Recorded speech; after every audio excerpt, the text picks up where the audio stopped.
Hello दोस्तों, veterans, नमस्कार। मैंने आज जो वीडियो बनाया था सवेरे, मैंने कोई कैप्टन राठी साहब का नाम लिया था। तो जो सैनिक जीवन चलाते हैं उनके बारे में बताया गया है कि ये ऑनररी कैप्टन राठी साहब नहीं है, ये ऑनररी कैप्टन जोगिंदर सिंह भदौरिया हैं और ये ग्वालियर में रहते हैं और ये सैनिक जीवन चलाते हैं। जिसने भी ये मेरे को दिया है, ये आर्मी वेटरन्स ने दिया है मेरे को, तो मैं उनका बहुत बहुत धन्यवाद करता हूं कि मेरे को उन्होंने करेक्ट किया। अभी पीसीडीए से तो कोई जानकारी है नहीं, हम देखते रहे कहीं तो कुछ न कुछ मिलेगा। हाँ, वैसे यूट्यूब पर जानकारियां आ रही हैं कि 26 जनवरी के बाद ओआरओपी की टेबल सर्कुलर आएगा। अब आएगा नहीं आएगा वो तो 26 जनवरी के बाद पता चलेगा, लेकिन मैं एक यूट्यूब देख रहा था और मुझे लगा कि इसको मुझे हमारे पेंशनर्स को बताना चाहिए। एक नया तरीका फ्रॉड का, जनरली हम बताते रहते हैं कि आप अपनी ओटीपी या बैंक की डिटेल्स किसी को शेयर नहीं करें। आपके पास यदि कोई लिंक आती है उस लिंक को आप क्लिक नहीं करें। लेकिन नया तरीका बताया किसी ने आज यूट्यूब पर, और वो लग रहे थे किसी डिपार्टमेंट में काम करते हैं और काफ़ी अच्छी जानकारी दे रहे थे। और ऐसा एक फ्रॉड दिल्ली में हुआ।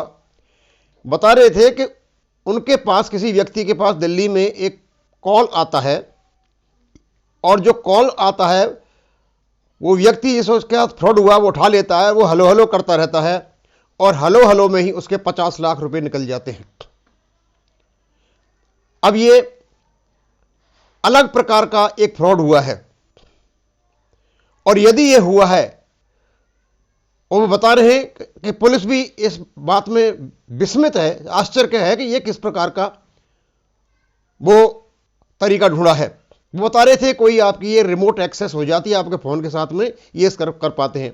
अब उन्हें सावधानी उसकी यही बताई है कि इस प्रकार के जो अननोन कॉल आपके पास आते हैं, एक तो आप उठाएं नहीं, और दूसरे यदि कोई बात नहीं कर रहा है आपसे तो आप ज़्यादा एंगेज नहीं करें, जैसे इनके साथ हुआ है।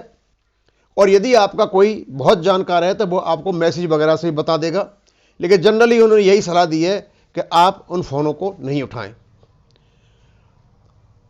अब हम आगे चलेंगे।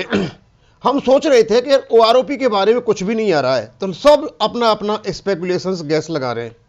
एक बार मैंने भी 23/12/2022 में गैस लगाया था कि स्पर्श को सरकार ने इसलिए बंद किया है ताकि वो उनको समय मिल जाए और जो ओआरओपी है उसको वो लागू कर सकें। अब मुझे पता नहीं, कभी कभी कहते हैं कि सरस्वती जवान पर बैठ जाती है। उस दिन ऐसी सरस्वती बैठी, लोग तो विश्वास नहीं कर रहे थे, लेकिन शाम को 23 तारीख को ही भारत सरकार ने ओआरओपी को घोषणा कर दी। अब हम भी अचंभित थे, हमारे जो दोस्त थे उनके भी फ़ोन आने लगे, हम भी अचंभित थे। बोले आपको कैसे पता चला? मुझे कुछ पता नहीं चला, बस मैं अंदाज लगा रहा था। तो आज हमने कुछ अंदाज लगाए, तो 2 कटआउट लगा रखे मैंने, क्योंकि इस बार 26 जनवरी को कुछ नई चीज़ें हो रही हैं। और तो परेड होती रहती है, गीत होते हैं, संगीत होते हैं, विभिन्न स्टेट से झांकियाँ आती हैं, सब कुछ आता है। तो इसमें अलग क्या है इस बार? तो पहला तो है highlights of the republic day this year. क्या क्या है? The republic day celebration will last for a week.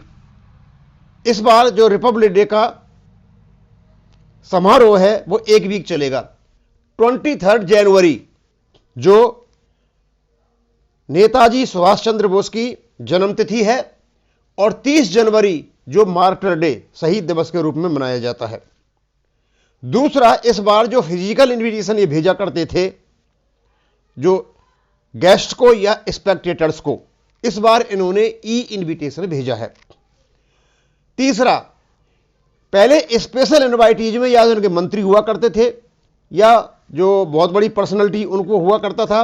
अब के स्पेशल इनवाइटीज में इन्होंने जो पर्सन है from all walks of life से ले रखा है, और इवन जो बिस्टा के बनाने में जो पार्लियामेंट बन रही है नई, उसमें लगे हुए मजदूर हैं, उनको भी इस बार इन्होंने स्पेशल इनवाइटीज में सम्मिलित किया है। अब हमने सोचा कि इस बार ये 3 नई नई चीजें हो रही हैं, तो कहीं ऐसा तो नहीं है माननीय मोदी जी प्रधानमंत्री जी हमारे ओआरओपी के सर्कुलर को कोई नए तरीके से ला रख रहे हैं? तो मैंने डाला इस दे रहे हैं special way design to showcase OROP circular. हो सकता है, क्योंकि भाई सब कुछ नया ही नया करते जा रहे हो, 3.5 साल से ओआरओपी नहीं दे रहे हो, तो हो सकता है कोई नई प्रकार की तरीका आया हो। 26 जनवरी को बताएं कि भाई इस तरीके से हम लेकर के आ रहे हैं, या फिर 26 जनवरी को ओआरओपी का जिक्र तो होगा, ये तो निश्चित रूप से होगा ओआरओपी का जिक्र, ओआरओपी ये देंगे भी, ऐसा भी नहीं है नहीं दे। तो हमने सोचा कहीं ऐसा तो नहीं है कोई नए तरीके से आ रही हो। एनीवे देखते हैं आगे क्या होता है। ये मेरा अंदाज था, स्पेकुलेशन था, तो मैंने भी यहां इसको मेंशन कर दिया।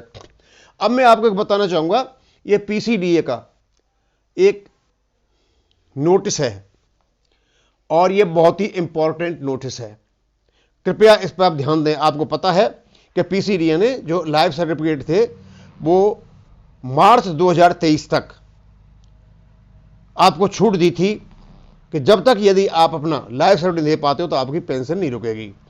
लेकिन इन्होंने इस बार सर्कुलर निकाला है, मैं पढ़ के बता देता हूं। Pensioners who have performed annual life certificate identification through any available modes में check their status by visiting link. एक लिंक दे रखी है और जिसने भी अपना डीएलसी दिया है या एमएलसी दिया है, इस लिंक के माध्यम से देख लें कि आपको अपना लाइफ सर्टिफिकेट कब देना है। अब उसके बाद क्या करना है? It is hereby intimated that approval for extension of annual life certificate identification for 3 months for Sparsh pensioners will be expiring on 28 February. और 3 महीने का जो आपको टाइम दिया था, उसकी जो डेट है वो 28 फरवरी को खत्म हो रही है। Pensioners who have not yet perform annual life certificate identification are advised to perform annual life certificate identification by 28 February 2023 to avoid stoppage of pension। और यदि किसी ने 28 फरवरी में यदि किसी का ड्यू है तो आप 28 फरवरी को दे दें, जिससे कि आपकी मार्च की पेंशन नहीं रुके। अब ये लेटेस्ट सर्कुलर है, पहले तो ये बता रहे थे मार्च, लेकिन अब ये 28 फरवरी को ही मांग नहीं कह रहे हैं, 28 फरवरी तक अपना लाइफ सर्टिफिकेट दे दें। तो ये बहुत ही इंपॉर्टेंट सर्कुलर है क्योंकि पेंशन से रिलेटेड है। अभी आपको 1 महीने से ज़्यादा पड़ा हुआ है, तो पहले ही अपना काम आप बैंकों में जा करके कर लें। बस यही खास इंपॉर्टेंट न्यूज़ थी, और तो कोई है नहीं। और तो हम सब इंतजार कर रहे हैं कि ओआरओपी कब आएगी। अब सभी अपने अपने अंदाज से एक ही बात को विभिन्न प्रकार से तरीके से कहते जा रहे हैं। अब उसका कोई फ़ायदा तो है नहीं। अब मैं इसको छोटा सा वीडियो बनाऊँगा, यहाँ तक ही बनाऊँगा।